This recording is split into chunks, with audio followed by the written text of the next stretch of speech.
नमस्कार, आप देख रहे हैं महारो मरुधर। आपके साथ मैं हूं राहुल अवस्थी। दिन भर की प्रदेश की तमाम अहम खबरें हम आपको बताएंगे। शुरुआत करेंगे सियासी महाभारत से।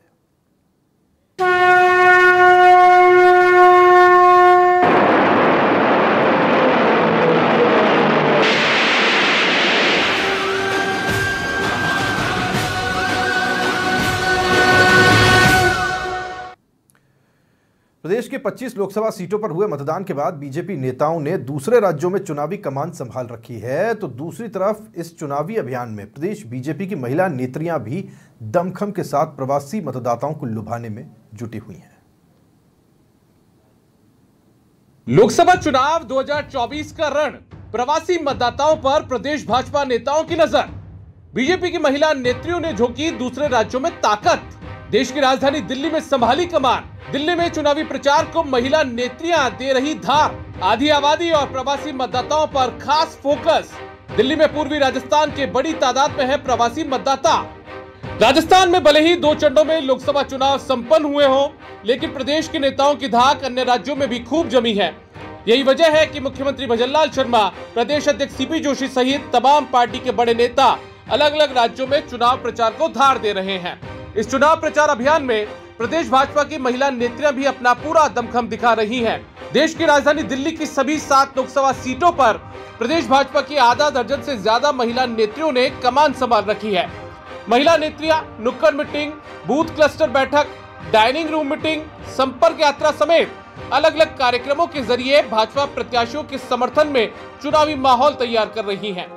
विधायक दीप्ति माहेश्वरी, महिला मोर्चा की अध्यक्ष रक्षा भंडारी, प्रदेश प्रवक्ता राखी राठौड़, महिला आयोग की पूर्व अध्यक्ष सुमन शर्मा, अजमेर की पूर्व जिला प्रमुख सरिता गेना ने अलग अलग लोकसभा सीटों पर मोर्चा संभाल रखा है और प्रवासी मतदाताओं को साधने की कोशिश में जुटी हैं। वहीं प्रदेश की डिप्टी सीएम दिया कुमारी भी दिल्ली सहित दूसरे राज्यों में महिला सशक्तिकरण सम्मेलन कर आधी आबादी से बीजेपी के लिए वोट की अपील कर रही हैं। 25 लोकसभा सीटों पर मतदान होने के बाद प्रदेश की भाजपा नेता प्रवासी मतदाताओं को साधने के अभियान में जुटे हुए हैं। खास बात यह है कि एक तरफ पार्टी के दिग्गज नेता दूसरे राज्यों में चुनाव प्रचार कर प्रवासी मतदाताओं को लुभाने में जुटे हैं, तो इस अभियान में प्रदेश भाजपा की महिला नेत्रियां भी दमखम दिखा रही है। प्रदेश भाजपा की करीब आधा दर्जन महिला नेत्रियों ने देश की राजधानी दिल्ली में चुनावी कमान संभाल रखी है। तमाम कार्यक्रमों के माध्यम से वहां की आधी आबादी को साधने में जुटी हुई है, तो वहीं पूर्वी राजस्थान के बड़ी तादाद में मतदाता दिल्ली में निवास करते हैं। ऐसे में उन मतदाताओं को साधने के लिए भी तमाम तरीके से महिला नेत्रियां वहां पर पुरजोर कोशिश में जुटी है। पूर्वी राजस्थान के लोग बड़ी तादाद में देश की राजधानी दिल्ली में निवास करते हैं। रोजगार की तलाश में दिल्ली गए लोग आज वहां के मतदाता हो गए और कई सीटों पर राजस्थान के प्रवासी मतदाता वहां पर निर्णायक की स्थिति में हैं। ऐसे में दिल्ली के प्रवासी मतदाताओं को साधने के लिए राजस्थान भाजपा नेताओं ने डेरा डाल रखा है। इस लोकसभा चुनाव में खासतौर पर आधी आबादी को साधने के लिए बीजेपी की महिला नेताओं को खासतौर पर जिम्मेदारी दी गई है। यही कारण है कि प्रदेश भाजपा की महिला नेत्रियां राजधानी दिल्ली में महिला सशक्तिकरण सम्मेलन कर रही हैं और महिलाओं को राजनीति में 33% आरक्षण जैसे मुद्दों को लेकर महिला वोटर्स को भाजपा के पक्ष में लामबंद करने की कोशिश में जुटी हैं। दिल्ली लोकसभा सीटों का चुनाव परिणाम राजस्थान के इन भाजपा नेताओं का सियासी भविष्य भी तय करेगा। यही कारण है कि ये महिला नेत्रियां अलग अलग सीटों पर दी गई जिम्मेदारी को बखूबी निभाने में जुटी हैं। अधिराज सिंह नरूका, समाचार प्लस, जयपुर।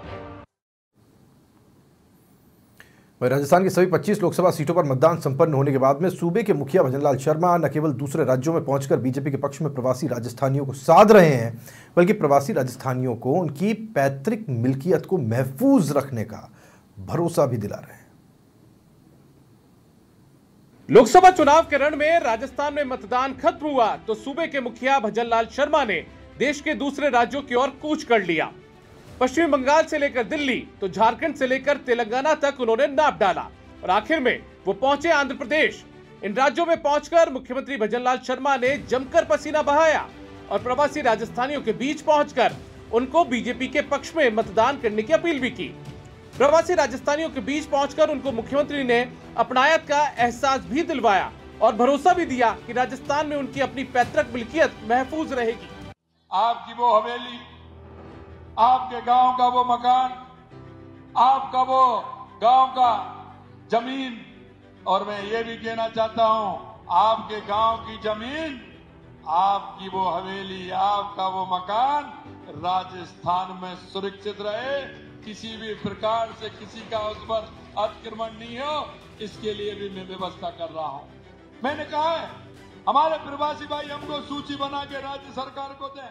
अब हम आपको बताते हैं कि मुख्यमंत्री भजनलाल शर्मा ने आखिर किन किन राज्यों में पहुंचकर प्रवासी राजस्थानियों से बीजेपी के लिए वोट मांगे। प्रवासी राजस्थानियों के बीच इन इलाकों में पहुंचे मुख्यमंत्री भजनलाल शर्मा।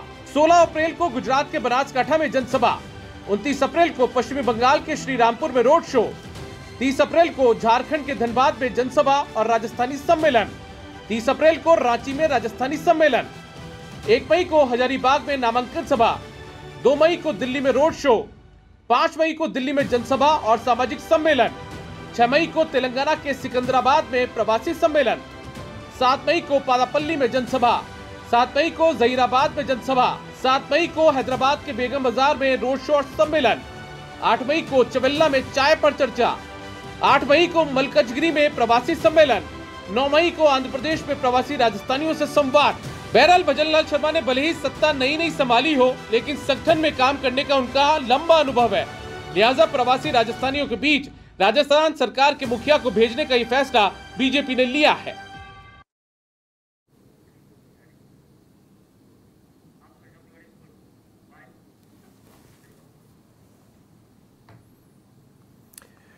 आज घनश्याम तिवाड़ी मीडिया से मुखातिब होते हुए दिखाई दिए और राजधानी जयपुर में बीजेपी मुख्यालय में उन्होंने जो बात कही वो बड़ी थी। उन्होंने कहा कि धर्म के आधार पर आबादी में बढ़ोतरी से जुड़ा डेटा रिलीज किया गया है और ये बहुत पहले ही रिलीज कर दिया जाना था। भारत दुनिया में एकमात्र ऐसा देश है जहां अल्पसंख्यकों की जनसंख्या सबसे ज्यादा बढ़ी है, जबकि सिख और जैनियों की जनसंख्या में कमी आई है।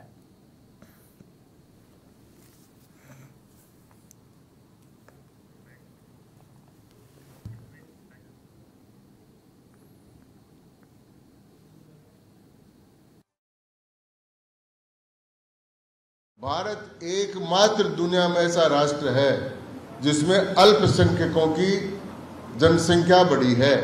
विशेषकर मुसलमानों की जनसंख्या में 7% से ज़्यादा बढ़ावा हुआ है और क्रिश्चियंस की में 0.36% का बढ़ावा हुआ है और हिंदुओं की और जैनियों की और सिखों की जनसंख्या में कमी आई है।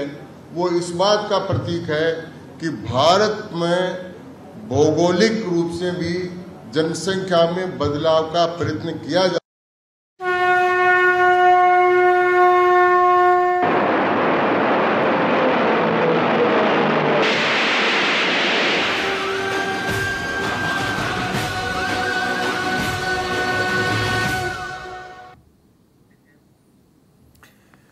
हेरिटेज और ग्रेटर नगर निगम ने राजस्व प्राप्ति के लिए 3 लाख से ज्यादा प्रॉपर्टीज का सर्वे करवाया है, जिनमें से यूडी टैक्स की वसूली करने के लिए संपत्तियों को चिन्हित किया गया है। चिन्हित प्रॉपर्टीज से लगभग 120 करोड़ रुपए का राजस्व प्राप्त किया जा सकता है। देखिए, गुलाबी नगरी के दोनों नगर निगम हेरिटेज और ग्रेटर नगर निगम ने यूडी टैक्स की प्राप्ति के लिए अहम कदम उठाया है। शहरी सरकार ने प्राइवेट कंपनी से शहर की 3,85,000 से अधिक संपत्तियों का सर्वे करवाया है। ये कंपनी सर्वे का काम पूरा करने के बाद यूडी टैक्स वसूलने के लिए बिल जारी करेगी। वित्तीय वर्ष 2023-24 में हेरिटेज निगम ने 15,528 संपत्तियों में से और ग्रेटर नगर निगम ने 23,898 संपत्तियों से कुल 109 करोड़ रुपए का राजस्व हासिल किया था। अब नए वित्त वर्ष के लिए दोनों निगमों ने सर्वे में चिन्हित प्रॉपर्टीज में से 120 करोड़ रुपए राजस्व प्राप्त करने का लक्ष्य रखा है। आइए अब हम आपको बताते हैं कि आखिर ये यूडी टैक्स जमा कैसे होगा और आपको यूडी टैक्स जमा करने के फॉर्म में किस प्रकार की जानकारी देनी होगी। सॉफ्टवेयर हमारा जो टैक्स कलेक्टर होता है, जो फील्ड में जाता है, उसके पास एक एप्लीकेशन होता है जो उसके मोबाइल में रन करता है। उस एप्लीकेशन को खोल के वो ऑनलाइन जो भी प्रॉपर्टी की डिटेल्स होती है वो सारी उसके अंदर फिलअप करता है। प्रॉपर्टी का साइज क्या है, प्लॉट का साइज क्या है, उसमें बिल्डअप क्या है, प्रॉपर्टी के यूजेस क्या है, और वो सारी चीज़ें वो विद मोबाइल नंबर, वो ओनर नेम क्या है, गार्जियन नेम क्या है, उसके साथ में वो प्रॉपर्टी का फिलअप करता है। राजस्व प्राप्ति की जानकारी देते हुए राजस्व उपायुक्त प्रथम ने बताया कि सर्वे कर रही कंपनी स्पैरो सॉफ्टटेक को जुलाई तक सर्वे पूरा करने का लक्ष्य दिया गया है, जो कि जियो टैगिंग के माध्यम से सर्वे करेगी। देखो, अभी जो नया वित्तीय वर्ष है उसमें नगर निगम शुरुआत वित्तीय वर्ष से शुरुआत में ये प्रयास में है कि अधिक से अधिक हमारा ड्यूटी टैक्स जमा हो। अभी तक हमारे पास 3,85,000 प्रॉपर्टी का सर्वे किया हुआ है। इसके साथ साथ इन जो प्रॉपर्टी है उसमें से 1,05,000 प्रॉपर्टी टैक्स वाले हैं। रेजिडेंशियल में हमारा 300 वर्ग गज तक का है और कॉमर्शियल में 100 वर्ग गज तक की प्रॉपर्टी का है। तो जो प्रॉपर्टियाँ कॉमर्शियल यूज में आ रही हैं उनका भी हम पूरे सर्वे करा रहे हैं जिससे टैक्स का दायरा बढ़ सके। स्पेरो कंपनी का कॉन्टैक्ट किया हुआ है, पुराना कॉन्टैक्ट हमारा 2020 से, उसी के द्वारा जो शेष रहा है उनको हमने निर्देशित किया है कि जो नई प्रॉपर्टी है उनको भी सर्वे में जोड़े सकें। जयपुर नगर निगम हेरिटेज और ग्रेटर दोनों ही यूडी टैक्स वसूलने में कामयाब सिद्ध हो रही है। इसी को लेकर अब जयपुर नगर निगम ग्रेटर और हेरिटेज के द्वारा बड़े बड़े लोगों पर शिकंजा कसने का कार्य कर रही है। करोड़ों रुपए का राजस्व नगर निगम किस प्रकार से प्राप्त करे, इसके लिए एक नोडल एजेंसी के माध्यम से कार्य किया जा रहा है।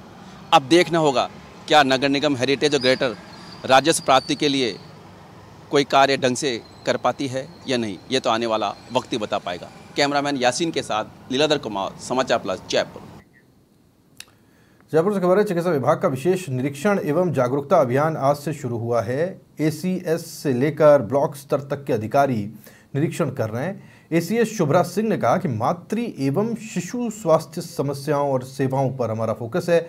लू, तापघात और मौसमी बीमारियों की तैयारी का जायजा लिया जा रहा है।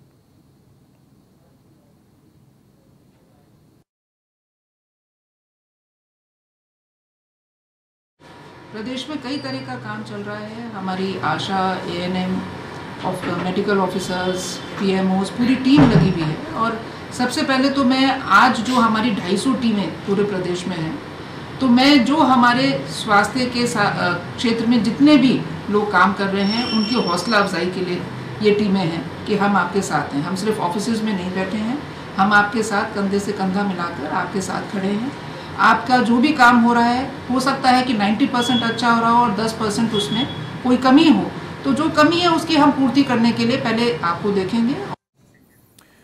जयपुर से खबर है, DG ACB रवि प्रकाश बेहड़ा के निर्देशन में भ्रष्टाचार के खिलाफ कार्रवाई हुई है। फागी के लसाड़िया गांव में विश्राम गुर्जर को हिरासत में लिया गया। आरोपी एक ई-मित्र चलाता है और परिवादी से उसने 1 लाख की रिश्वत मांगी थी। परिवादी के पिता की मृत्यु होने पर श्रमिक डायरी के आधार पर श्रम विभाग में क्लेम पास करवाने की एवज में यह रिश्वत मांगी गई थी। एडिशनल SP संदीप सारस्वत के निर्देशन में इस कार्रवाई को अंजाम दिया गया।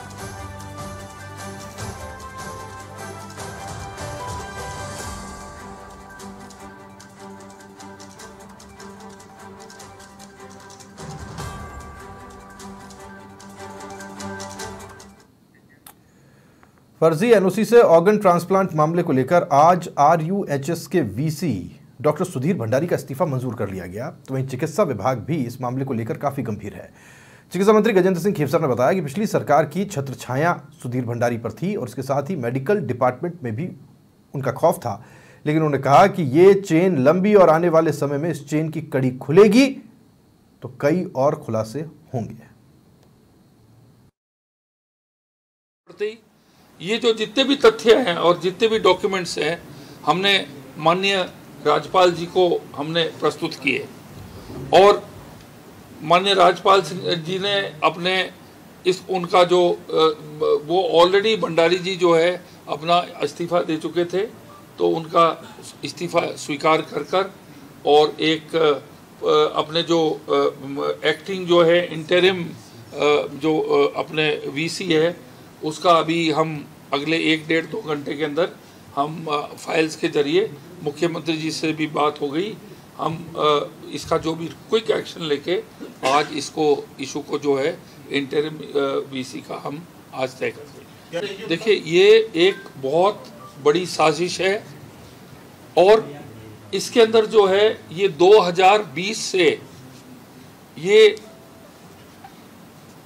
इशू चल रहा है एक बहुत तेज गति के साथ। ये जो अपने गौरव सिंह जो अरेस्ट हुए हैं जो हमारे SMS के अंदर, ये क्योंकि कोई रजिस्टर नहीं था, एक खाली मीटिंग्स जो हैं पिछली सरकार के कार्यकाल के अंदर एक मीटिंग की तिथि बताते थे, लेकिन कितने NOC दिए, क्या कार्रवाई हुई है उसका हमारे पास कोई भी रिकॉर्ड नहीं है। इस जो ये सिस्टम जो बन गया था 2020 के बाद में, उसके अंदर जो है जो फायदा जिनको लेना था उन्होंने फायदा ले लिया। क्या गौरव सिंह के तार कहाँ तक हैं, कहाँ कनेक्टेड हैं, वो हमें उसका जो है हम तो मुख्यमंत्री जी को कहेंगे, जैसे आपने पेपर लीक के मामले में जैसे आपने कमेटी गठित की थी, उसको गठित कर और जो हमारे जितने भी दोषी लोग हैं इस बहुत ही बड़े स्कैम के अंदर, करोड़ों रुपए का स्कैम है, उसको जो है जब तक आदमी दोषी नहीं होता है, जब तक किसी को अपन दोष नहीं दे सकते हैं, इसकी कार्रवाई पूरी चलेगी। ये खाली इस्तीफे के साथ समाप्त नहीं होती है। इनको प्रिंसिपल का पोस्ट था, उसके बाद में इनको सोटो का भी इनका दे दिया, उसके बाद में वीसी भी इनको बना दिया। इसका मतलब इनको प्रमोशन लगातार दिए गए। और मेरा जो सुनने में आता है कि पिछले कार्यकाल के अंदर ये मेडिकल जहाँ डिपार्टमेंट है उनका खौफ था, सुनने में आता है, मुझे तो ध्यान नहीं, मैंने एक्सपीरियंस नहीं किया। तो इसके जो है जब तक इसकी पूरी जांच नहीं हो जाती है, मैं अभी पोजीशन में नहीं हूँ कोई चीज़ मैं आपको पिन पॉइंट को सेंट्रलाइजेशन की बात कर रहा हूँ। मैं आपको यही कह रहा हूँ कि 2 कमिटीज़ को मर्ज किया गया और मर्ज करने के बाद जो सोटो के पावर्स वीसी बनने के बाद जो त्याग दिए जाते हैं वो नहीं किया गया। तो ये पूरा जो ऑपरेशन जो हो रहा था ये सेंट्रलाइज था और पिछली सरकार के अंदर ही ये 2020 के बाद ये सब हुआ है कि कमेटी को मर्ज करना जो है वो तो सरकार का दायित्व है, वो मतलब उसकी इच्छा के अनुसार होता है। लेकिन जो अचंभे की बात ये है कि वहाँ प्रिंसिपल सेक्रेटरी हेल्थ को इंक्लूड नहीं किया गया और जो सेकंड जो नॉमिनी अधिकारी होता है उसको नहीं इंक्लूड किया गया। इसका मतलब सरकार को तो इन्होंने इससे हटा ही दिया था कंट्रोल से। जो प्रिंसिपल सेक्रेटरी होता है, जो दूसरा आदमी होता है, उसके साथ में दूसरा सीनियर अधिकारी, उनको नॉमिनी उनको दोनों को हटा दिया। तो ये सेंट्रलाइज पावर के अंदर पिछली सरकार की छत्र छाया के अंदर ये जो सिस्टम इतना लैक्स हो गया था कि गौरव सिंह जैसे लोगों ने ऐसी एनवायरनमेंट के अंदर फायदा उठा के, जब वहाँ पर कोई कंट्रोल नहीं था, कुछ नहीं था, तो उन्होंने फायदा उठा के ये गोरख धंधा उसने किया। पार्टी की मीटिंग्स जो हुई, ठीक है ना, वो मतलब खाली उसके अंदर एक बताया गया कि इतने बजे मीटिंग होगी, उसके बाद कोई भी दस्तावेज नहीं है, कोई फाइल नहीं है। हुआ क्या, एनओसी क्या दी, उसका एक एनओसी कितनी दी उसका तो आपके पास रजिस्टर होना चाहिए ना, वो भी नहीं है रिकॉर्ड के अंदर। हमारे पास एक लेटर जो है अपने, हाँ, जो डीजी जो हेल्थ के हैं उन्होंने अपने लेटर के अंदर 2 चीज़ें लिखी। उन्होंने राजस्थान सरकार को बधाई दी कि आप लोगों ने कम से कम इसका भंडाफोड़ आपके स्टेट के अंदर आपने किया, तो कम से कम आप सब लोग चौकस हो गए, नंबर 1। नंबर 2, उनका पॉइंट नंबर 3 में उन्होंने ये लिखा है कि कृपया करके जांच करिए कि मेडिकल कॉलेज जो एसएमएस है इसकी गतिविधियाँ जाके और ये RUHS में कैसे चलेगी और वहाँ से कंट्रोलिंग कैसे हो रहा है, वो लेटर में है, वो लेटर के अंदर है। ब्रेक के बाद बात एक ऐसे अस्पताल की जिसे आपको समझना चाहिए। एक अच्छा अस्पताल अपनी तमाम अच्छाइयों के पीछे क्या किसी काले सच को ढक सकता है, छिपा सकता है? देखिए किशनगढ़ से आई ये रिपोर्ट जो बताती है कि हर चमकने वाली चीज सोना नहीं होती। जो सोनोग्राफी का इशू चल रहा था, तो आज हमने बैठ के सब डॉक्टर्स से चर्चा करी और इसका एक हल निकालने की कोशिश करी है।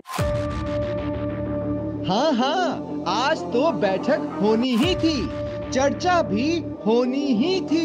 CMHO साहिबा जो अस्पताल पहुंची थी, साथ ही पहुंचा था समाचार प्लस का कैमरा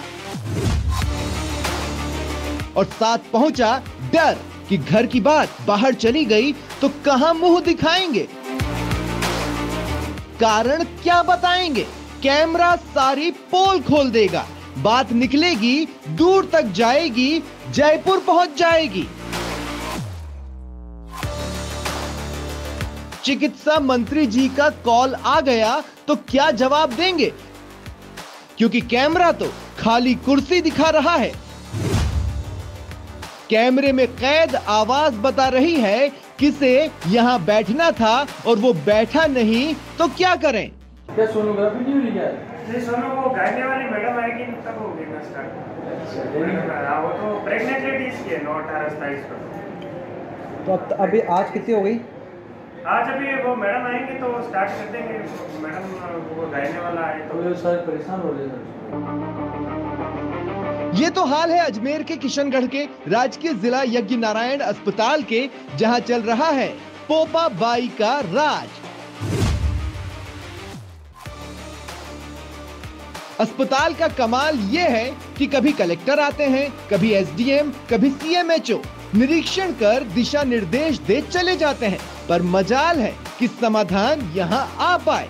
आखिरी बार सोनोग्राफी मशीन ने यहां 1.5 साल पहले काम किया था। उसके बाद से यहां की 3 सोनोग्राफी मशीनें अस्पताल की शोभा को, अस्पताल की सुंदरता को 4 चांद लगा रही है और साथ ही लगा रही है मरीजों की परेशानी को 4 जोरदार झटका। समय की बर्बादी, आर्थिक भार, जबरदस्ती के चक्कर और तीमारदारों के सब्र की परीक्षा। सोनोग्राफी लिखे डॉक्टर वहाँ है नहीं सोनोग्राफी के लिए, तो वहाँ बोले बाहर से करवा लो। वहाँ पे 1000 रुपए मांगे। हमारी इतनी इनकम है नहीं कि हम दे सके 1000। ऐसा नहीं है कि वैकल्पिक व्यवस्था ना की गई हो, की गई है। सुनिए। अभी फिलहाल हम लोग यहाँ पे सिर्फ ऑब्स्टेट्रिक सोनोग्राफी, वो भी चयनित दिनों के लिए, जो पीएमएसए में डे होता है हमारा 9, 18, 27, उस दिन हम शुरू करेंगे, फिर धीरे धीरे इसको वर्कआउट करेंगे। 9 तारीख आप ही ने चुनी और 9 तारीख को ही समाचार प्लस ने सब दूध का दूध और पानी का पानी कर दिया। 3 डॉक्टर व्यवस्था के लिए असाइन किए गए हैं। Gynaecologist doctor Anjana Gupta, doctor Poonam Goyal और डॉक्टर गोपाल अग्रवाल। इन्हें हर महीने की 9, 18 और 27 तारीख को करनी है सोनोग्राफी। परमानेंट समाधान के रास्ते में बताया जा रहा आचार संहिता का रोड़ा। कहा पहले करवाएंगे डॉक्टरों की ट्रेनिंग। दूर दूर से, आसपास के जिलों से भी मरीज यहां आते हैं। सोनोग्राफी करवानी हो तो टका सा जवाब ले जाते हैं। 200 बेड का अस्पताल है, विशेषज्ञ चिकित्सक भी हैं, नाम भी है, काम भी है। आखिर रोज 2000 मरीज इलाज को आते हैं, 25 ऑपरेशन भी होते हैं। बस नहीं होती तो सिर्फ सोनोग्राफी। निजी सेंटर चांदी कूट रहे हैं और मरीज माथा पीट रहे हैं। अस्पताल को दवा की जरूरत है साहब, बस आप इसके ठीक होने की दुआ कीजिए। इंद्रजीत उबाना, समाचार प्लस, किशनगढ़। पूरे प्रदेश में भीषण गर्मी से जहां आम जनजीवन प्रभावित है, वहीं सिरोही जिले में भी आज गर्मी का व्यापक असर देखने को मिला। सिरोही में 40 डिग्री टेम्परेचर पहुंच गया है और यहां के घने जंगलों में बेजुबान जानवरों की हालत खराब है। देखिए समाचार प्लस की यह खास रिपोर्ट। जिंदगी का नाम संघर्ष है। इंसान अपने संघर्षों से जिंदगी में रास्ते खोजता है, लेकिन बेजुबानों का क्या? समाचार प्लस की स्क्रीन पर आप एक्सक्लूसिव तस्वीरों में देख सकते हैं उन्हीं बेजुबानों का संघर्ष। संघर्ष गर्मी से, संघर्ष गर्मी में किसी तरह जिंदा रहने का। 40 डिग्री के तापमान में ढूंढे कहां और कैसे भूख प्यास मिटानी है, पर कहां खाना है, कहां पानी है, तो बस भटक रहे हैं। सिरोही का वाड़ा खेड़ा जोड़, सूनी सड़कें, भीषण गर्मी में आवाजाही न के बराबर। ऐसे में बेजुबानों की ओर देखे तो कौन? इस हालात में इनके लिए फरिश्ता बन सामने आया सिरोही का एनजीओ पहल ग्रुप। पहल ग्रुप ने अलग अलग जगह पर प्राकृतिक तालाब में 11 टैंकरों से पानी डलवाया। ये टैंकर रोज ये नेक काम करते रहेंगे। और रही भोजन की बात, तो भी पहल ग्रुप है ना। हमारा एक पहल ग्रुप है जो सामाजिक सरोकार के कार्य में काम करता है, जिसके तहत आज हमने 11 टैंकर वाड़ा खेड़ा के जंगलों में वन्य जीवों के लिए एक साथ लाके पानी डाला है, जिससे जिस क्षेत्र में भालू है, रीछ है, भालू है, चित्ते हैं, नील गाय है, अन्य काफी जंतु आते हैं जो प्यासे रहते हैं। पहल ग्रुप इंतजामों के आर्थिक पहलू के लिए किसी और नहीं देखता। इसके करीब 50 सदस्य आपसी योगदान से पैसे एकत्रित करते हैं। हाँ, कोई इनके साथ जुड़ना चाहे तो उनका स्वागत है। पहल ग्रुप जरूरतमंदों की मदद के लिए हर वक्त तैयार रहता है। इसका उदाहरण है शहर के विभिन्न चौराहों पर खुले प्याऊ, जहां सबके लिए पीने के ठंडे पानी की व्यवस्था है। उसमें जो भी पेमेंट होता है उस 50 मेंबर में अंदर कंट्रीब्यूशन करके किया जाता है। इसमें और भी कई भी कार्य है, जैसे शहर में किसी ज़रूरतमंद की कोई सेवा है, उसमें है किसी भी प्रकार की कोई जात पात धर्म विशेष का नहीं देकर 36 कौम के लोगों को इसमें इंक्लूड मतलब हम सेवा करते हैं। उसमें कोई कहने की ज़रूरत नहीं है किसी को भी, कोई आप भी कोई ऐसा हो तो हमको बता सकते हैं। इस ग्रुप के जो ऐसे ज़रूरतमंद लोग हैं उसको हम सेवा के लिए तत्पर तैयार रहते हैं। समाचार प्लस का इस खबर को प्रमुखता से दिखाने का एक ही मकसद है, एक जिले की ये तस्वीर एक कारवां की शुरुआत बन सकती है। बदले में आपके नसीब आएंगी बेजुबानों की भी दुआएं। बस एक बार इनकी आंखों में झांक कर तो देखिए। शरद टांक, समाचार प्लस, सिरोही। पाली के रोड पे पानी की कमी के चलते लोग परेशान हो रहे हैं। लोगों का कहना है कि पानी कम आता है, जिसके चलते पानी के लिए परेशान होना पड़ता है। बढ़ती गर्मी के साथ ही जल संकट भी गहराने लगा है। तेज धूप में महिलाओं और बुजुर्गों के साथ साथ बच्चे भी पानी लेने की होड़ में घंटों तक लाइन में खड़े हुए दिखाई देते हैं।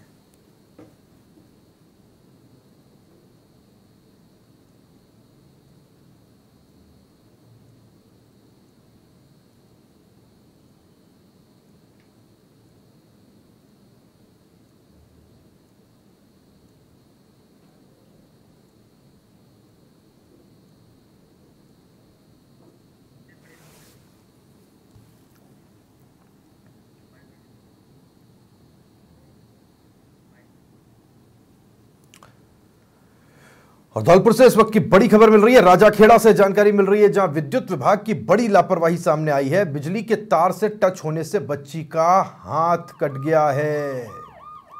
सुंदरपुर ग्राम पंचायत की बिनतीपुरा का यह मामला है। खेतों में बिजली का यह तार झूल रहा था। बच्ची को गंभीर हालत में जयपुर रेफर किया गया है। यह बड़ा मामला राजाखेड़ा से सामने आ रहा है। धौलपुर के ये बिजली का तार खुले में झूल रहा था। छोटी बच्ची इसके संपर्क में आ गई और उसका हाथ कट गया। कितना दर्दनाक हादसा आप देख पाएंगे। आप सोच भी नहीं सकते किस दर्द से वो बच्ची गुजरी होगी। बच्ची की हालत गंभीर है, उसे जयपुर रेफर किया गया। गंभीर लापरवाही है विद्युत विभाग की जो देखने को मिली। अब इसे कौन भरेगा?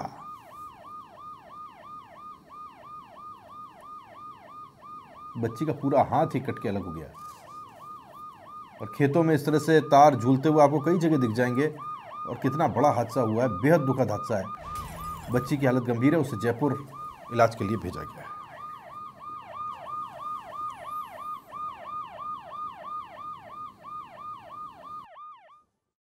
कत्ते चाई आहार में को तो तार नीचे ले तो लान के तार ते टकरा के वो बच्ची का हाथ कट गया है और मैं डरी मिली और मैंने जीगी और बावरी बस्ट हो गई और अब जयपुर ले गए हैं। ये घटना कितने बजे की है? 3 बजे की घटना है। हमारे खेतों पर लाइट बहुत नीचे तार है, चारों बगल ही नहीं नीचे है तो कईयों बे गई है जाती घटना। 24 के ठाकुरों का मोड़ा पकड़ो पहली साल तो कोई सुनाई ना करता। एक गड़ाई चकी वो पकड़ी लेडीज नियारू लेके जा रही तो तब हम हथे आटे तो हमने बचाई। और खबर पर ज्यादा जानकारी के साथ में राघवेंद्र समाचार प्लस संवाददाता राजाखेड़ा से जुड़ गए हमारे साथ। जानकारी उनसे लेते हैं। क्या हुआ? ये सुन के बहुत बुरा लग रहा है कि एक बच्ची के साथ में इस तरह की घटना पेश आई है। तार नीचे लटके हुए हैं। फिलहाल बच्ची की तबीयत कैसी, हालत कैसी, क्या पता चल पाया? देखिए, मैं आपको बता दूं राहुल सर कि ये मामला है जो पूरा राजाखेड़ा की विद्युत विभाग की लापरवाही का है। कारण एक बच्ची का हाथ कट गया क्योंकि बच्ची की हालत गंभीर हुई तो धौलपुर जिला अस्पताल में पहले भर्ती कराया गया था एम्बुलेंस के द्वारा, फिर उसको जयपुर के लिए रेफर कर दिया है। फिलहाल में बच्ची का इलाज चल रहा है और ये पहला मामला नहीं है, कई हादसे हो चुके हैं पर लेकिन ये विद्युत विभाग की लापरवाही का बड़ा खंडा है जो एक बच्ची को भुगतना पड़ा है। ये सुनने में राघवेंद्र बहुत अजीब सा लग रहा है। एक बच्ची, उसकी हाइट कितनी होती है? ज़्यादा 3-4 फुट की बच्ची होगी ये, ज़्यादा मान लीजिए थोड़ी और बड़ी हुई तो 4 फीट की, और ये 4-4.5 फीट की बच्ची के अगर हाथ उस तार तक पहुंच सकता तो सोचिए ना कितना नीचे तार लटक रहा होगा। बिल्कुल, ये पहला मामला नहीं है। उधर जो गांव है, जो दिलकीपुरा ग्राम पंचायत का मरेला साइड में आता है, क्योंकि दिवाली थाने में लगता है, जो पूरा मामला है, तो वहाँ अगर तारों की हालत देखी जाए तो एकदम झूलते हुए तार है। अगर जरा सी भी हवा तेज चलती है लू के साथ में, तो भी तार टकराने का मामला सामने आता रहता है। आज इतना जो सुबह 3 बजे का है, बच्ची चली गई थी, जबकि तो उसको मान के चलो कि 4 फुट की बच्ची और 4 फुट का नीचे तार झूल रहे हैं। अगर बच्ची के हाथ से तार टच हो सकता है तो कभी भी बड़ा हादसा भी हो सकता है। पर लेकिन विद्युत विभाग को कई बार गांव वालों ने और परिजनों ने इसकी सूचना दी, पर लेकिन विद्युत विभाग ने इसकी पर कोई कार्रवाई नहीं की आज तक। अगर कार्रवाई विद्युत विभाग समय रहते करता तो आज ये हादसा नहीं हो पाता और बच्ची का हाथ नहीं कटता। जी बिल्कुल। और आप बता रहे हैं ऐसे लटके रहते हैं, और तो क्या इनके कानों पर जूनी रेंगती, या फिर इनकी आवाज जो गांव वालों की है ये यहाँ तक पहुंचती नहीं, कोई आवाज उठाने वाला नहीं? देखिए, आवाज तो लोग उठाते हैं, पर लेकिन क्या है, ये विद्युत विभाग है वो अभी गहरी नींद में सोया हुआ है। और गहरी नींद में सोने का ये कारण है कि कारण ये है कि अगर विद्युत विभाग जागता समय रहते तो बच्ची का हाथ नहीं कटता, और बच्ची का हाथ कटा है तो विद्युत विभाग की सबसे बड़ी लापरवाही है। उन्होंने कई बार शिकायत भी की है इसकी, पर लेकिन विद्युत विभाग वहाँ पे मौके पर नहीं पहुंचा। मौके पर नहीं पहुंचा था, उसका एक पहला कारण है कि ये हादसा हुआ। तो जनप्रतिनिधि क्या कर रहे हैं? वो कुछ नहीं बोलते, विधायक नहीं बोलते, सांसद नहीं बोलते? देखिए, मैं आपको बताऊं, जनप्रतिनिधियों की अगर बात करें तो इस वक्त चुनाव चल रहे हैं, चुनाव का बहाना ले देते हैं कि लापरवाही तो आम जन को होती है, जनप्रतिनिधियों को थोड़ी होती है। एक आम आदमी को ही उसकी लापरवाही का खामखा उगरना पड़ता है। और जो अभी अपन टीवी पे दिखा रहे हैं लाइव तस्वीर है, तो उसमें दिख रहा है कि एक बच्ची का किस तरीके से हाथ कट के अगल हो जाता है वही मौके पे, और उसको। आपके विद्युत विभाग के अधिकारियों से, कर्मचारियों से बात हुई? उनका क्या कहना है इस पे? बिल्कुल सर, मैं बताऊं, अभी कर्मचारियों से मेरी बात नहीं हुई है और फोन लगाने की कोशिश भी की थी, पर लेकिन वहाँ जो जेईएन है उन्होंने फोन रिसीव नहीं किया। ये पूरा मामला दियोली थाने के क्षेत्र में आता है। ठीक है, मैं आपके पास मैं आता हूँ राघवेंद्र आपके पास में। हमारे साथ परमजीत जी पटेल साहब है, थानाधिकारी हैं, वो हमारे साथ सीधे जुड़े हुए हैं इलाके में, उन्हीं के इलाके में घटना घटी है। परमजीत जी, बहुत स्वागत है आपका।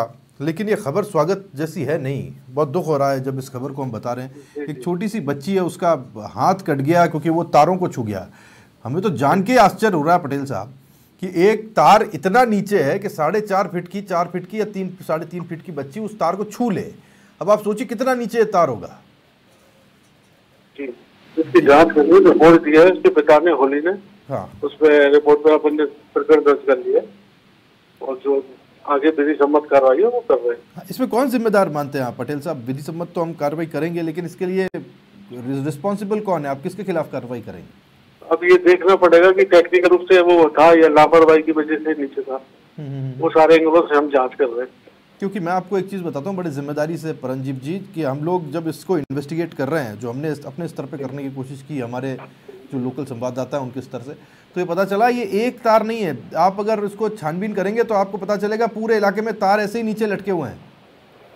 बिल्कुल बिल्कुल, ऐसे और भी जगह तो इस तरह के हम एविडेंस जुटाएंगे, वो बिल्कुल जो इसके लिए जिम्मेदार है उसके विरुद्ध कार्रवाई करेंगे। ठीक है, आपने एफआईआर अगर दर्ज किया है तो थोड़ा सा आप हमारी जानकारी के लिए बताएंगे ये कौन सी धाराओं में दर्ज हुआ है मामला? धारा 336 में दर्ज हुआ है।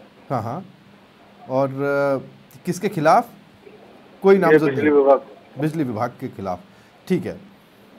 और अगर देखिए, क्योंकि आप कानून व्यवस्था से जुड़े हुए हैं, ऐसा मामला सामने आने के बाद में पुलिस की भी एक मोटी और बड़ी रिस्पॉन्सिबिलिटी हो जाती है। अगर मैं आपको ये कहता हूँ कि बहुत सारे तार ऐसे लटके हुए, पुलिस तो ऐसे मामलों में बिल्कुल जो सहानुभूतिपूर्ण जो व्यवहार है वो अपना पूरी तरह से कॉपरेट करवाती को ऐसा नहीं लगे।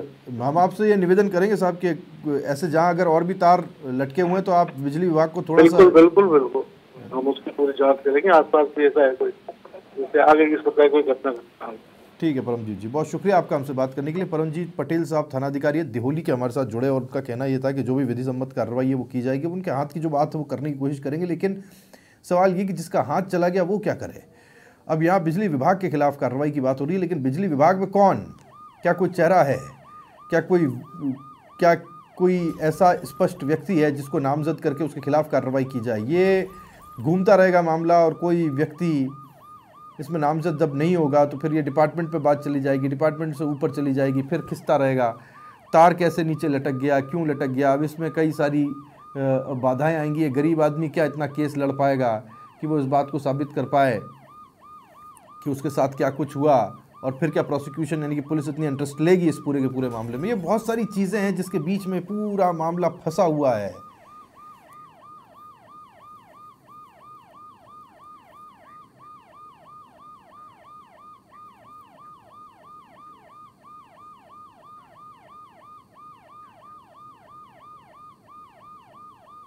जब इस पूरे संबंध में हमने देखिए, अभी मुझे पीछे से जानकारी मिली है मेरे सहयोगियों की तरफ से कि जब हमने JEN से बात करने की कोशिश की तो उनका कहना था कि साहब हम तो छुट्टी पे थे 2 दिन से, हम तो जब जाएंगे तब जानकारी लेंगे। और जब इस पूरे मामले को लेकर हमारे एक टेक्निकल कर्मचारी से विद्युत विभाग के हमने संपर्क करने की कोशिश की और उनसे बात करने की कोशिश की जो संबंधित विभाग से और संबंधित क्षेत्र से ताल्लुक़ रखते हैं, तो उनका कहना ये था कि कुछ चीज़ ऐसी तकनीकी रूप से पंचर हो गई जिस वजह से ये जो बच्ची है ये उसके संपर्क में आ गई और उसका हाथ कट गया। अब ये टेक्निकली चीज़ों को आप कितना भी घुमा दें, इधर कर दें, उधर कर दें, ये समझा दें, वो समझा दें, ये कहानी बना दें, वो कहानी बना दें, लेकिन एक बच्ची का कितना बड़ा नुकसान हुआ ये देखना, देख कर दिल एकदम कांप जाता है। बच्ची की हालत गंभीर है, जयपुर में उसका इलाज चल रहा है और हम उम्मीद करेंगे अगर बाकी जगहों पर ऐसे तार लटके हुए हैं तो सरकार सुनिए और इन तारों को और इस सिस्टम को दोनों को टाइट कीजिए ताकि और कोई बच्चा और किसी की जान इसमें ना चली जाए। रविंद्र हमारे साथ जुड़े हुए हैं। रविंद्र, आपका भी बहुत शुक्रिया हम तक ये जानकारी पहुंचाने के लिए। राजा खेड़ा धौलपुर से ये खबर सवाल पूछ रही है और जवाब अब सिस्टम को देने हैं, प्रशासन को देने हैं।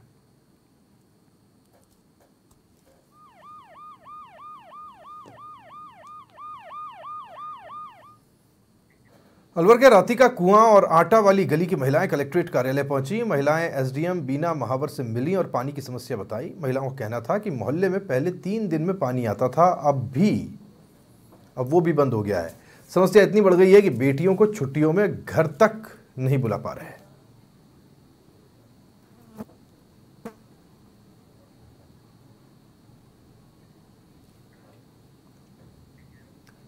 डूंगरपुर विधायक गणेश घोगरा ने बिजली और पानी की मांग को लेकर SDM को राज्यपाल के नाम ज्ञापन सौंपा। विधायक गणेश घोगरा ने अपने समर्थकों के साथ कलेक्ट्रेट पहुंचकर विरोध जताया। भीषण गर्मी में पेयजल संकट और बिजली के संकट को लेकर सरकार को घेरा। कहा कि जिले भर में मूलभूत जो जल स्तर है भूजल का वो गिर चुका है।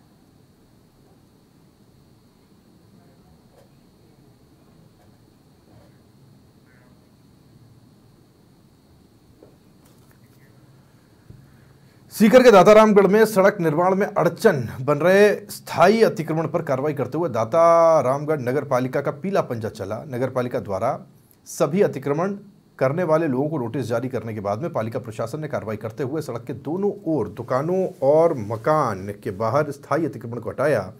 हालांकि अतिक्रमण तोड़ने के दौरान हल्का फुल्का लोगों का विरोध भी देखने को मिला।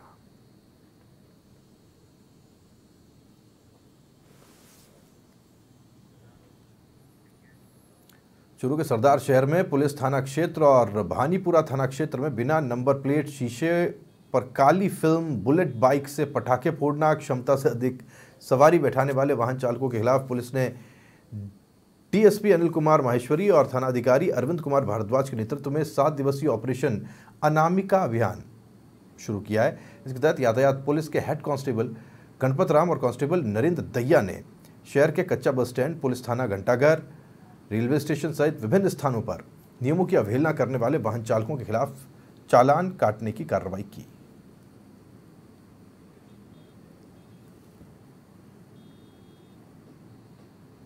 सरदारशहर सर्किल लेवल पे सरदारशहर और भानीपुरा थाने के द्वारा ऑपरेशन अनामिका चलाया गया है। उसके तहत अज्ञात और बिना नेम प्लेट के जो वाहन हैं, 2 पहिया 4 पहिया जो वाहन हैं या काले शीशे लगे हुए वाहन हैं या सस्पेक्टेड वाहन हैं, उनको चालान किया गया है और कुछ गाड़ियों को जो है प्रतिदिन सीज किया जा रहा है सरदारशहर थाने में। अभी इस अभियान को सर्किल लेवल पे 7 दिन का एक अभियान रखा गया है जिसको आज से स्टार्ट किया। जयपुर में स्वच्छ सर्वेक्षण 2024 के अंतर्गत नगर निगम ग्रेटर के समस्त वार्डों जोनों में प्रतिबंधित सिंगल यूज प्लास्टिक का उपयोग करने वाले दोषियों के विरुद्ध जब्ती जुर्माने की कार्रवाई की जाएगी। आगामी 15 मई से 17 मई तक 3 दिवसीय विशेष अभियान चलाया जाएगा।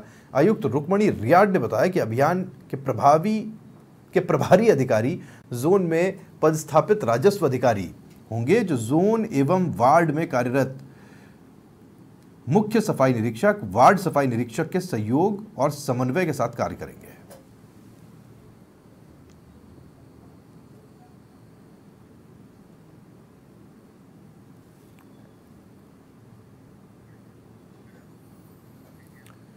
जयपुर नगर निगम ग्रेटर द्वारा स्वच्छ सर्वेक्षण 2024 की गाइडलाइन के अनुसार नगर निगम ग्रेटर के समस्त जोन्स और वार्डों के लिए प्रत्येक माह स्वच्छ वार्ड रैंकिंग प्रतियोगिता आयोजित की गई है। आमजन में सफाई के प्रति जागरूकता लाने और वार्डों में सफाई के प्रति प्रतिस्पर्धा लाने के उद्देश्य से इसे शुरू किया गया है। 150 वार्डों में गठित टीम द्वारा सर्वे कर स्वच्छतम वार्ड रैंकिंग में मालवीय नगर जोन के वार्ड 142 को प्रथम श्रेणी, मानसरोवर जोन के वार्ड संख्या 76 को द्वितीय एवं झोटवाड़ा जोन के वार्ड संख्या 52 को तृतीय रैंकिंग प्राप्त हुई है।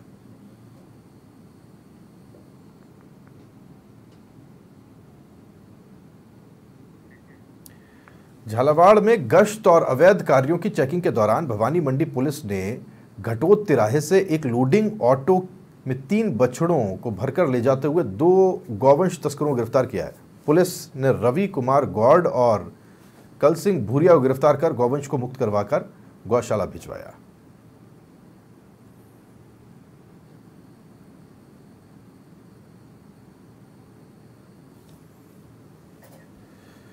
डूंगरपुर जिले के दोवड़ा थाना क्षेत्र के विकासोर गांव में संदिग्ध हालत में महिला की मौत होने का मामला सामने आया है। पिता ने ससुराल के लोगों पर दहेज में 5 लाख रुपए मांगने का आरोप लगाया है। दहेज नहीं देने पर बेटी को प्रताड़ित कर आत्महत्या के लिए उकसाने का आरोप लगाया है। राकेश उर्फ रामलाल ने कल्याणपुर थाने में मुकदमा दर्ज करवाया है।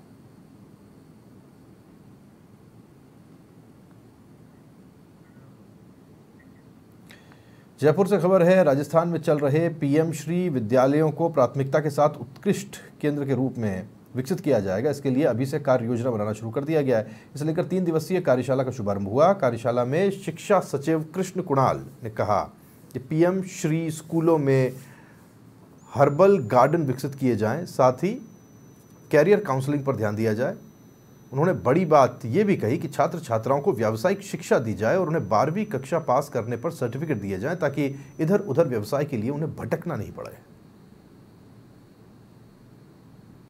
तो मेरे अंदर एक क्षमता है, आपके अंदर एक क्षमता है, उनके अंदर एक क्षमता है, उनके अंदर एक क्षमता है। कैसे हम सबकी क्षमताओं का प्रयोग करते हुए अपने लक्ष्य तक पहुंच सकते हैं, ये बात बहुत जरूरी है। बजाय इसके कि जो आजकल हम देखते हैं, जो हमारे कंपटीशन का कल्चर बना हुआ है, स्कूल में शुरुआत से ये सिखाई जाती है कि भाई तुम्हें ही फर्स्ट आना है, तुम्हें ही फर्स्ट आना है, नीचे वाले को कुछ नहीं, कहीं कुछ कोई तुम्हारे सामने टिक ना जाए। तो प्रॉब्लम ये आती है कि उस केस में हमारा जो टास्क है, जो हमारा डेवलपमेंट है, जो हमें एक्चुअली में आगे जाके ओवरऑल नेशन के लिए करना है। और चलिए इसी के साथ बुलेटिन में इतना ही। देखते रहिए समाचार प्लस। नमस्कार।